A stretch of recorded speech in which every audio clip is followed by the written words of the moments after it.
Have you ever heard of Emile Griffith? He's a boxer with 85 professional wins, a Golden Gloves champion, more championships in his career than Muhammad Ali, multiple reigns lasting over a year. In a time when Liberace was suing people for implying he might be gay because it would ruin his career, Emile Griffith was bisexual in the world of boxing at a time when that would end the career of an athlete. His career was further tarnished as he took blame for killing Benny Paret during a boxing match. Emile Griffith lived the life of a fighter, and when he was attacked leaving a gay bar in 1992, he would have to fight for his life once again. Emile Alphonse Griffith was born in St. Thomas of the Virgin Islands on July 23, 1938. He was one of 8 children. At a young age, his father abandoned the family. Emile and his siblings were left living with relatives when his mother took off to New York City in order to find work. At age 12, she would send for him. As a teenager in New York, he would work in a garment factory owned by former boxer Howie Albert. There, he made and eventually designed women's hats. Howie would give permission to Emile to work without a shirt. Howie immediately knew Emile had the build for boxing due to his thin waist and broad shoulders. By 1958, with Howie's guidance, Griffith was the welterweight Golden Gloves champion of New York City. On April 1st, 1961, Emile Griffith would beat Benny "Kid" Paret in the 13th round by knockout. In September of that year, Griffith would lose by a decision, ending his reign as welterweight champion. Both of their prior fights were high profile and they delivered on all promises. Promoters were excited for a third match. Each Griffith and Paret had won a fight, and the third match would be the rubber match to determine who was really the best. The fight was scheduled for March 24th, 1962 in Madison Square Garden. It would be televised live on ABC. Things went bad during the weigh-in. Reporters would state that Paret said Griffith wasn't a real man because he had worked in a women's hat factory, which set off an exchange where Griffith had to be restrained. But that wasn't really what happened. Prior to their previous fight, Paret taunted Griffith by repeatedly whispering, sometimes directly in his ear, maricon, which is Spanish slang for faggot, as he waved a limp-wristed hand while smiling and laughing.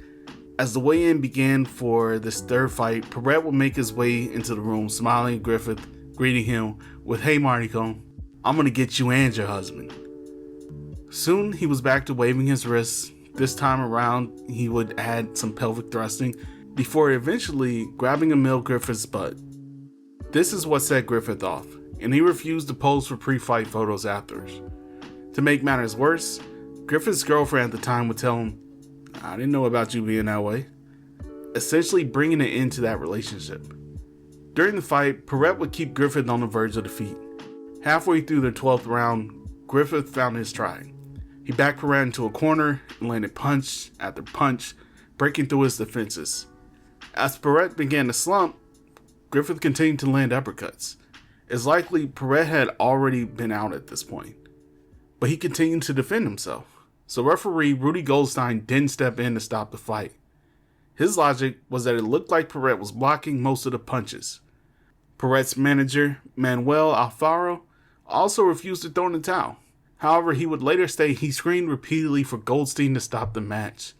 Some theorized that Goldstein didn't stop the fight immediately because Paret had a history of pretending to be injured to get an upper hand on opponents or a chance to catch his breath. Paret was also known to take a beating in all of his fights, simply getting beat on until his opponents were tired and he could capitalize.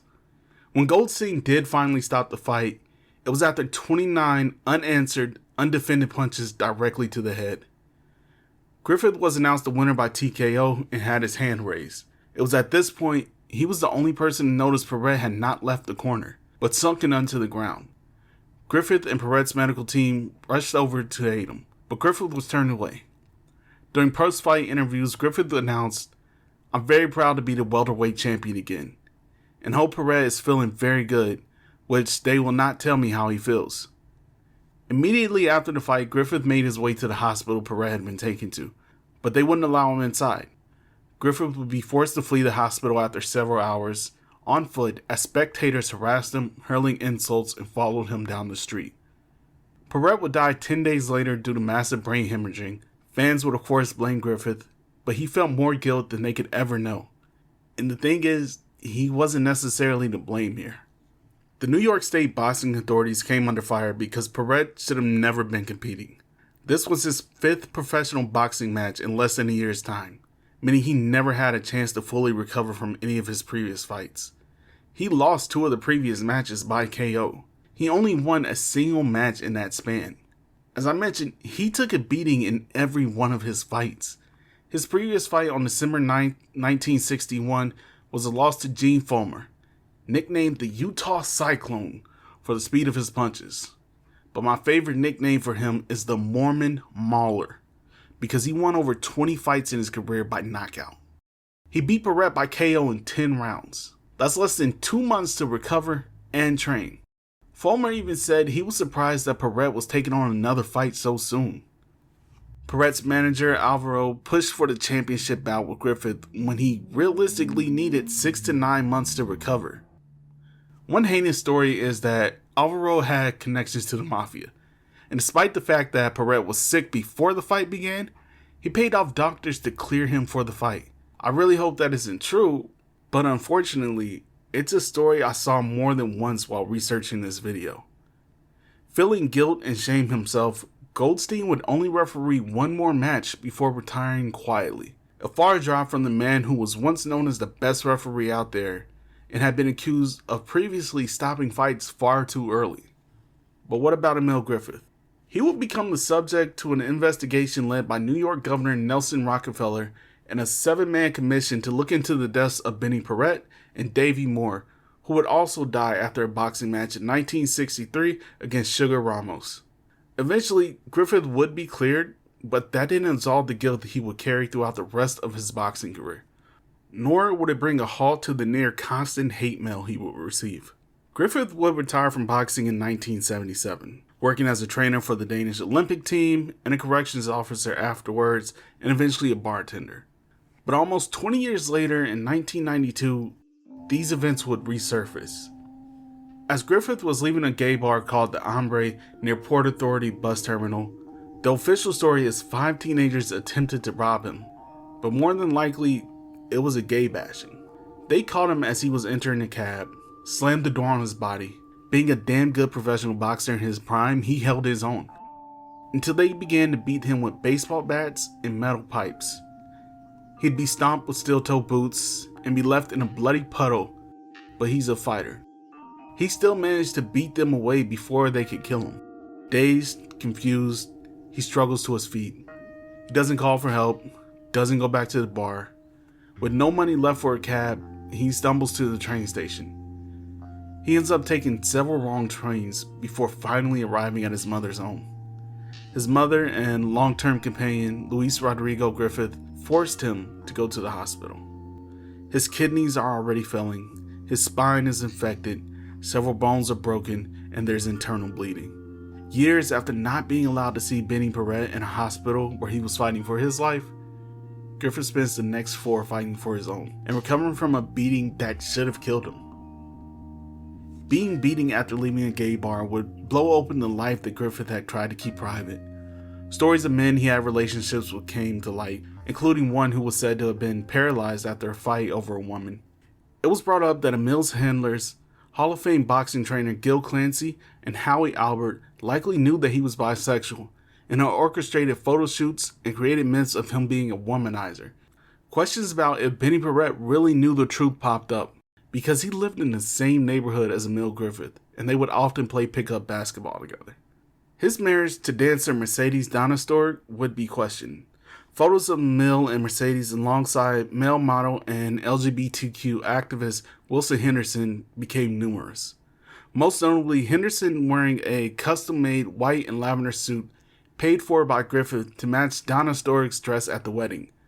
The mothers of all 3 were there at the wedding that day. Many more photos of Griffith and Henderson in gay clubs and Fifth Avenue apartments began to surface, as well as many suggesting Griffith had both a wife and boyfriend, but they knew and were all okay with it. Emile would need a lot of care after the beating. He would live with his mother until she passed away in 1997. Then he would move in with Luis Rodrigo Griffith to a Long Island apartment, away from the city and away from the pain. He'd complained there was nothing to do there, but it was safe. Ironically, Luis would work in a mailroom next to Benny Paret Jr., who would go on to forgive Emile Griffith. In 2005, he would tell Sports Illustrated, "I'm not gay. It's craziness. I go to gay bars to see my friends. What's the difference? I have my drink and talk to people, same as any bar. Then I finish and go outside. I don't do anything wrong." Which sounds like a bold denial of any interest in men, but he would go on to say, "I'll dance with anybody. I've chased men and women. I like men and women both. But I don't like that word, homosexual, gay, or faggot. I don't know what I am. I love men and women the same." While the term bisexual had been around in scientific communities since the 1840s, it didn't pick up steam until the late 90s in the United States. Long after Emile Griffith versus Benny Paret, after Dianne Feinstein and David Laura blamed bisexuals for spreading AIDS in the 80s, even after his beating in 1992, it's entirely possible he never heard the term bisexual.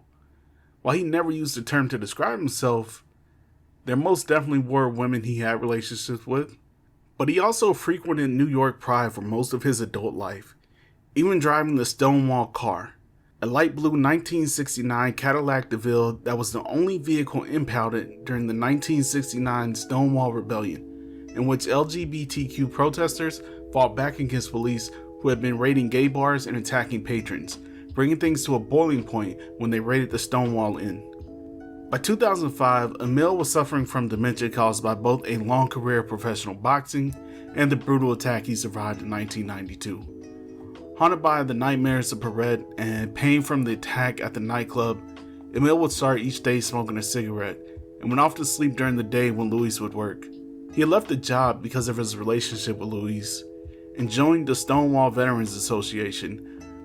But even in his old age, he seemed stuck between two worlds. Not gay, but also not straight. Dancing in gay clubs after training the next generation of boxers. Always trying to balance the two halves of himself. He could no longer recall the attack or details of all his romantic relationships when interviewed, but he was sure of two things. He was sure that he could beat anybody who would step to him. And that's because he was sure that he was Emile Griffith, one of the greatest boxers to ever live.